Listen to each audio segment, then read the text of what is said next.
বাইকটার মূল সমস্যাটা দেখেন, বাইকটা স্টার্ট দাও।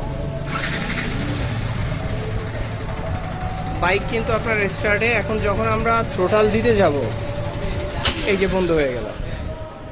আপনি আরপিএম বাড়ান কমান কিচ্ছু যায় আসে না, আপনি থ্রোটাল দিতে যাবেন গাড়ি বন্ধ হয়ে যাবে।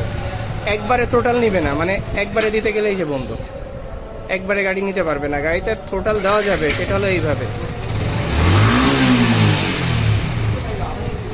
এই যে থ্রোটাল দিবেন হবে, কিন্তু আপনি যখনই একবারে পুল করবেন গাড়ি বন্ধ। ঠিক আছে,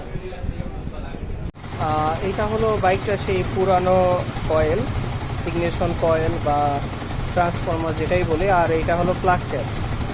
আমরা এটার মধ্যে R15 ভার্সন 3 প্লাগ ট্যাপ দিলাম, আর NNW কয়েলটা।